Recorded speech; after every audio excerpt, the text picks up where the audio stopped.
Hi and welcome back to my channel.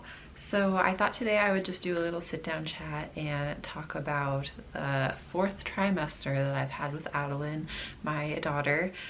She is currently 11 and a half weeks old, so we're almost out of what's considered the fourth trimester, which is just the 3 months after birth. It's kind of just a continuation of pregnancy because the baby is just so brand new and fresh, and she still requires a lot of care and attention, and things are just kind of still crazy and whack. So I thought I would let you guys know what my last 11 and a half weeks have been like.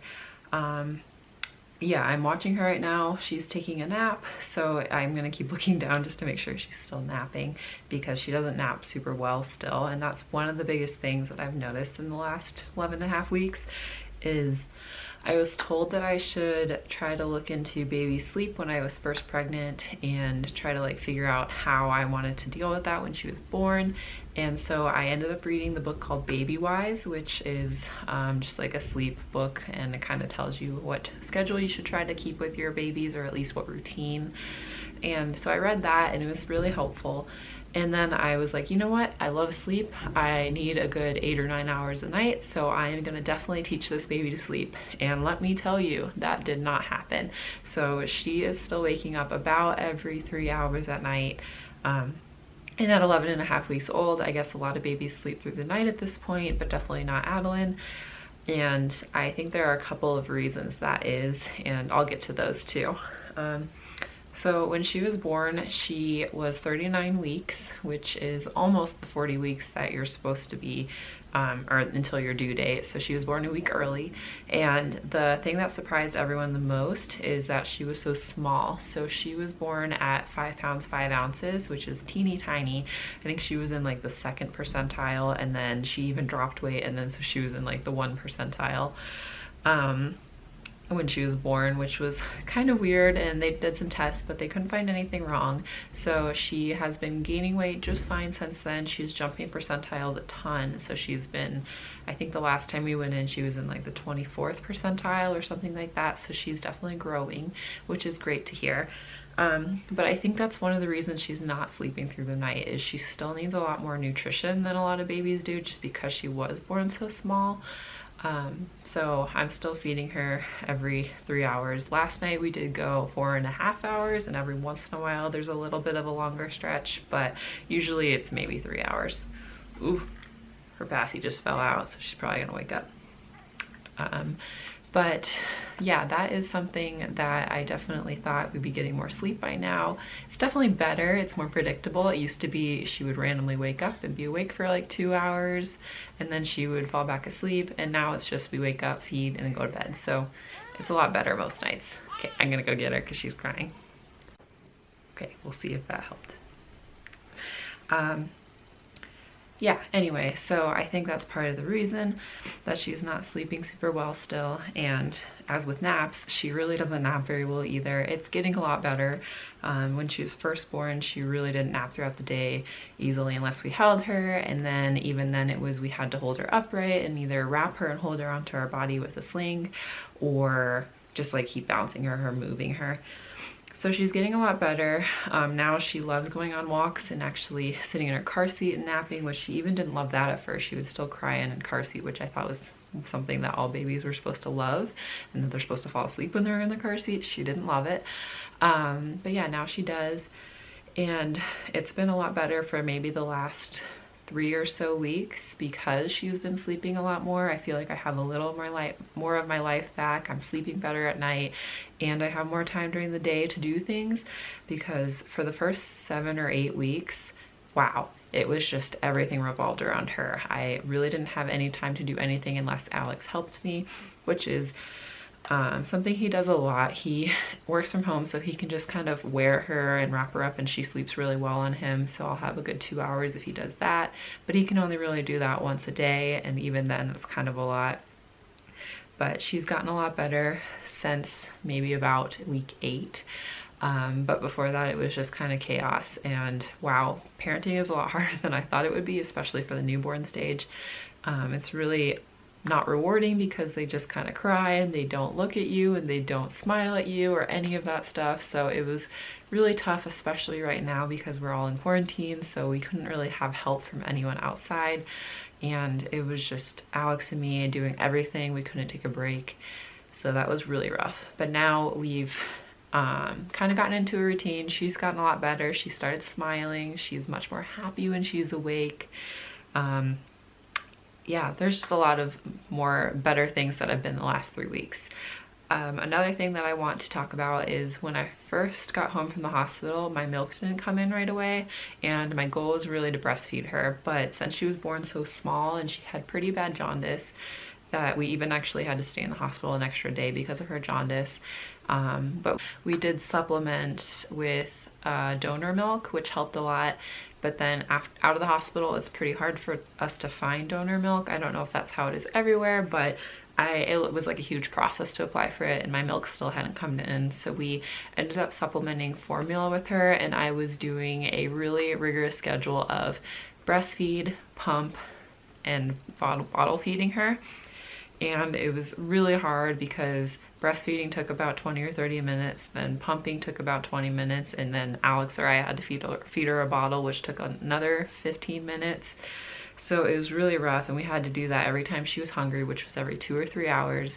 So it was like a 45-minute deal, and then I'd have like maybe an hour break, and then another 45-minute deal, and this was round the clock, night and day. So I was seeing a lactation consultant, and she helped a lot. She told me to take these supplements. She helped encourage me to continue with the 3-step pumping and breastfeeding process. And just towards the end of it, I was getting really tired. So I ended up slowly producing more and more milk, but I was pretty much just pumping because the breastfeeding part I could take out of the equation, and it gave me a little more time. So I ended up like breastfeeding her maybe once or twice a day, but then mainly just pumping, and she was getting a little bit of formula.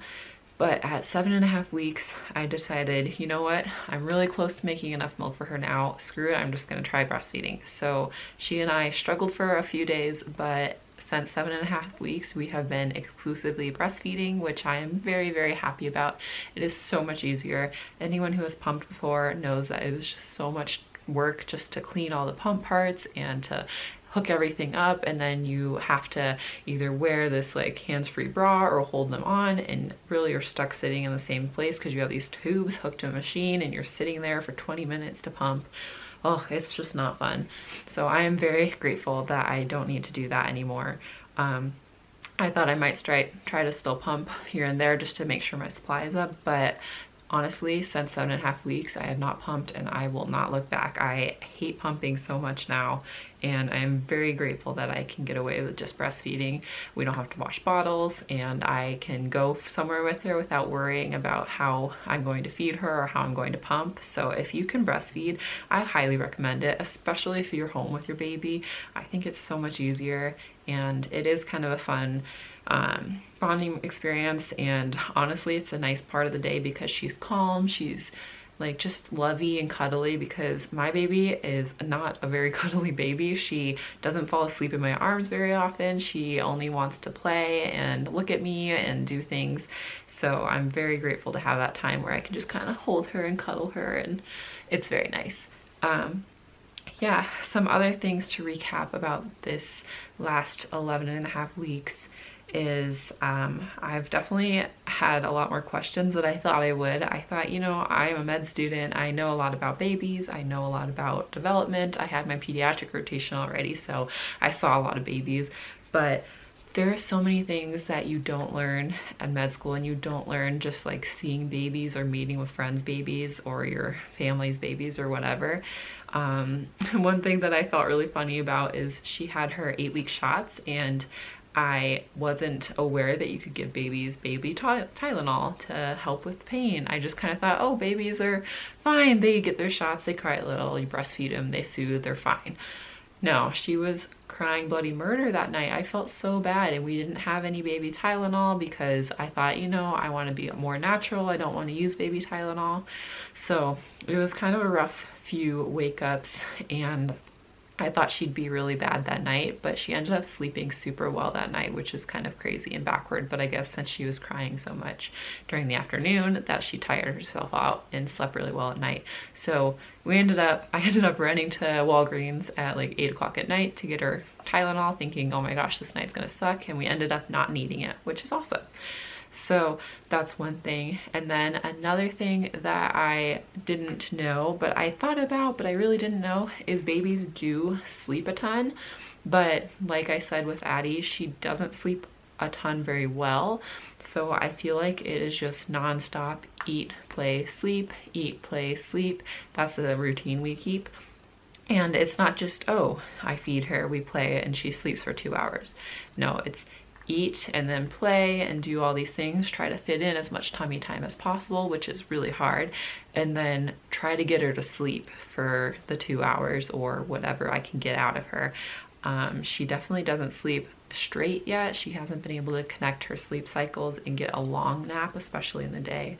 So I end up having to watch her on the monitor for her entire nap and just make sure that she's sleeping, because if not, I have to go run in there and try to save the nap and put her pacifier back in or do things like that.